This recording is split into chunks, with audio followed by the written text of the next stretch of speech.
Do you sell print on demand on Etsy? Do you want to make $10,000 a day? Me too. So here's the deal. I see lots of people saying that, and I don't doubt that it can happen for some people, but it's yet to happen for me. So let me introduce myself. My name is Kim, and I've been selling print on demand for about 2 years now, and not been super successful. But I'm on a journey now to revamp my store, and I want to take you along with me.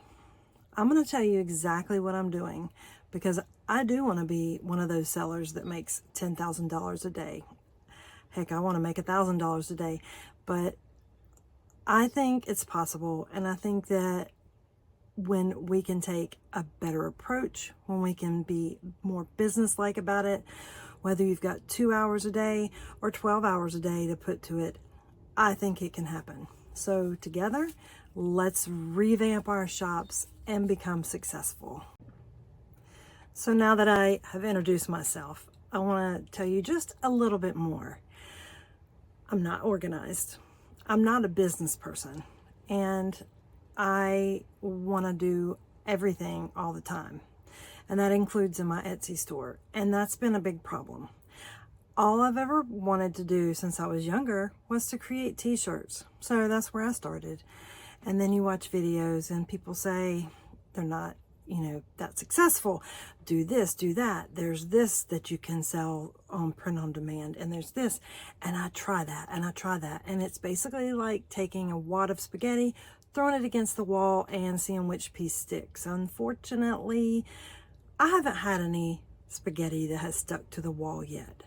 And I don't think that it's because it's impossible. I think it's because I don't even give my shop time to really develop. I'll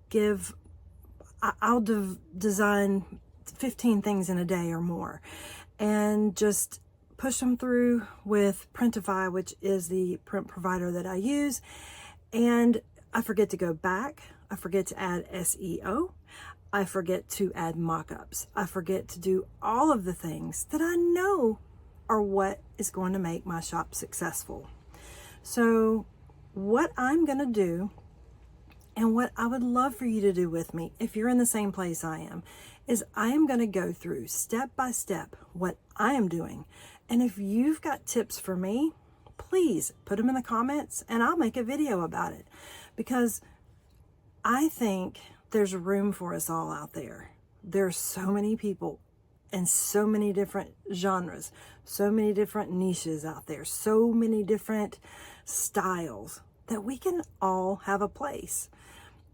If you think about it, if you walk around, maybe you see a shirt that somebody's wearing and you're like, I would never wear that shirt ever a day in my life.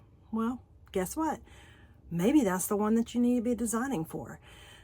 I got stuck in designing for what I liked. Oh, would I wear that? Oh, that's what I need to design. But see, that's not necessarily the case. You're not thinking about your customer. So the first step that I'm going to take, and this is what I encourage you to do, is just take a little bit of time and decide, who am I designing for? Maybe you want to design for a lot of different types of people, which is what my store has. I have different sections, and I have sections for Western / cowboy. I have a cottagecore section, but I have them all laid out like that. But my biggest problem I ran into was adding other things. I added mugs, which I don't have a problem with, but then I said, if that'll work, maybe a blanket will work. Oh, shower curtains are trending. Maybe I'll add shower curtains. It became overwhelming. So I started thinking about it like this. If my store was a brick and mortar store and I walked into it, how would I feel? Honestly, when I think about that and look at my store, I am so overwhelmed. Now, what I'm going to say, don't take wrong, because I love flea markets. But my store right now looks like a flea market. And I don't feel like that the shopper that I want to appeal to really wants to walk in and have that feeling. I have in my mind who I want to target now. And I've done some designs and they're starting to pick up a little bit. But I am working really hard to make my store that is on Etsy look like what I would want it to look like if I was walking into it in a mall or somewhere else like that. So the first step that I'm taking is I'm going through every one of my designs. I almost had 3,000, a little too many. And I've gone through every one of them, and I will encourage you to do this. So I put the oldest designs that I could see up front. So basically put soonest ending first, and just started going through it. And without putting a whole lot of thought into it, I said, is that a bad design? Have I changed my style? And if the answer to that was yes, I deactivated it. Most of those have been renewed 3 times and they've not sold. So I'm losing nothing except for the 20 cents it takes to renew it. The next step I took was looking through there, and if it gave me a weird feeling in my gut, and yes, I listened to my gut, I didn't even think about it. I deactivated it. So that's where I am right now. I'm going through that process of all 3,000 designs, and I'm just deactivating what doesn't feel right to me, what I may have changed my design. And I've actually kept some of those so I can look back and maybe redesign those. And I'm going to do a video on that, showing the design style that I had in the past and the way that I'm going to redesign it. So if that sounds like something that you're interested in, please let me know, and I can help you with yours. I have been doing it for a while, and I feel like I do have a handle on the design aspect of it. The next step is, like I said, I use Printify. So I'm going to the Printify side, which you have to make sure that the designs that you delete on the Etsy side are also deleted on Printify. Because if for whatever reason you need to republish some things, you don't want to accidentally republish designs that you took out of your shop. So some I just started in Printify because they will delete on the Etsy side if you delete them on the Printify side, but I kind of got started on the Etsy store part, and then I moved over to Printify. So that's the first step. The second step that I'm also doing is I am making sure that I'm making what I want on each item. I have set each item to make $10. I am sort of doing that as a test. I'm not changing that from like a t-shirt to a sweatshirt. Everything is $10.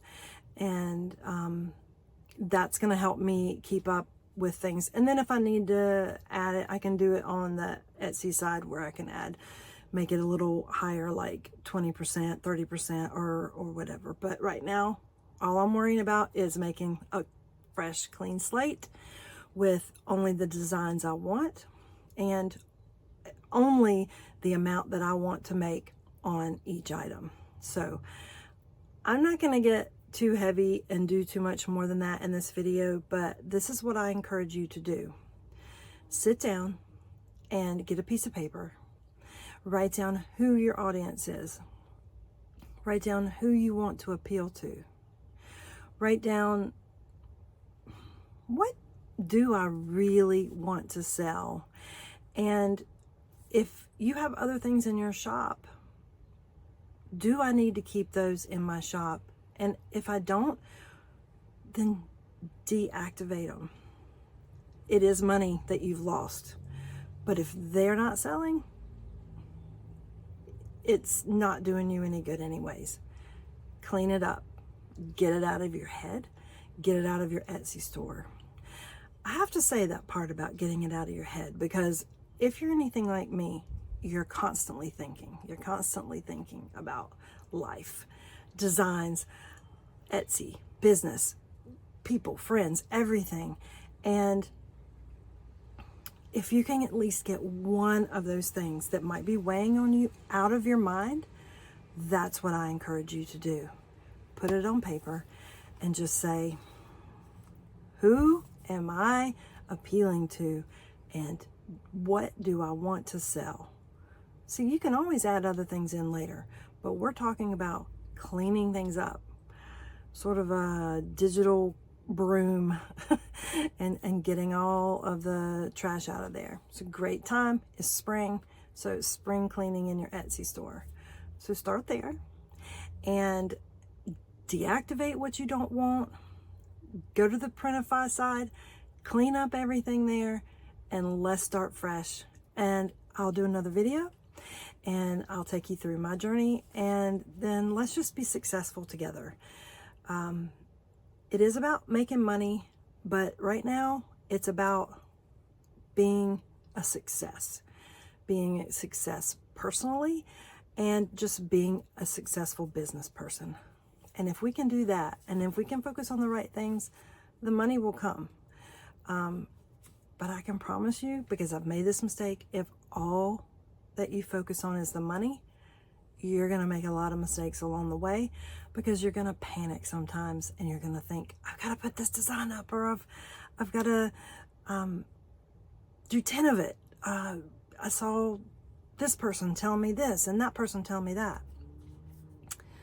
I also want to say I've learned so much by watching YouTube videos, and I want to put in my comments a list of the people that have helped me and they don't even know it. I want you to go watch them on their YouTube channels and follow them, because every single person that I have followed, I've gained a little bit of knowledge from. I don't know that any of the creators that I've watched have actually ever said the same exact things. A lot of them are friends and they don't ever step on each other's toes, but they all have little bits of wisdom, little nuggets, and I hope maybe I can help there too. So if you're a disorganized person, if you're a disorganized thinker, you can see my space behind me is completely disorganized. If that's you and you want to focus and hone in on the right things and the things that feel good inside of you, then let's do this together. Thanks for watching.